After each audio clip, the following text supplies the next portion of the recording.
In the early 1990s, the superbike world was locked in a horsepower war. Manufacturers were pushing bigger engines, heavier frames, and chasing top speed records. Then came Honda's FIREBLADE in 1992, followed by the 1993 model year. A machine that didn't just join the fight, it completely redefined it. A radical new philosophy, the CBR 900RR was the brainchild of Tadao Baba, a Honda engineer who believed motorcycles should be about balance, agility, and rider connection, not just brute force. His mantra was simple: total control.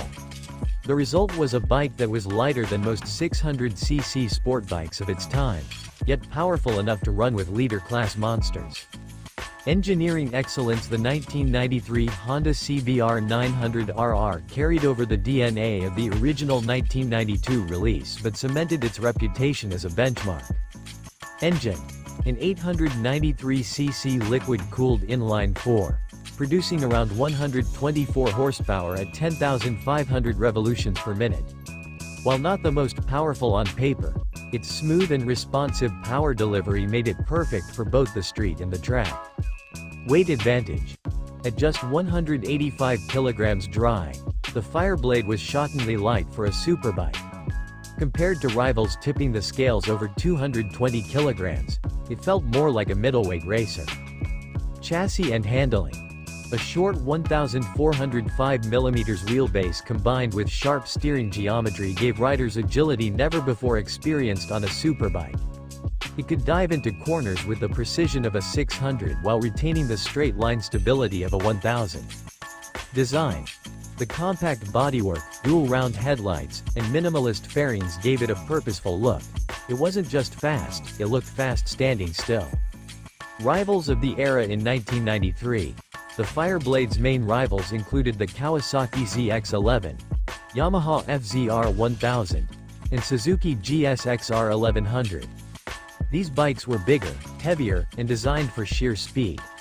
Against them, the FIREBLADE's focus on weight reduction and handling felt like a completely different philosophy.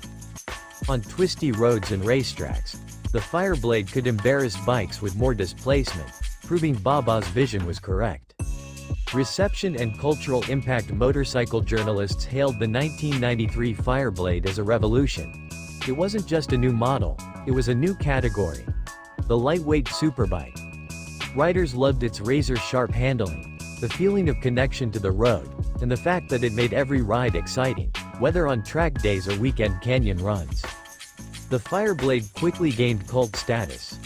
Young riders dreamed of owning one, while experienced racers respected its engineering brilliance.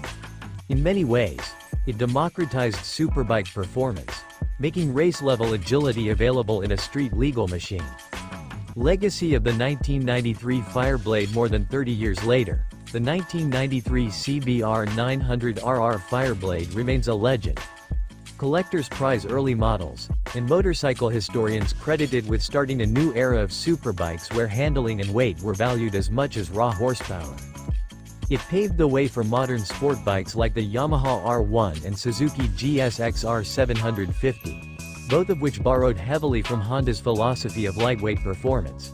The FIREBLADE name still lives on today, but for many enthusiasts, the early 1990s models remain the purest expression of Honda's original vision.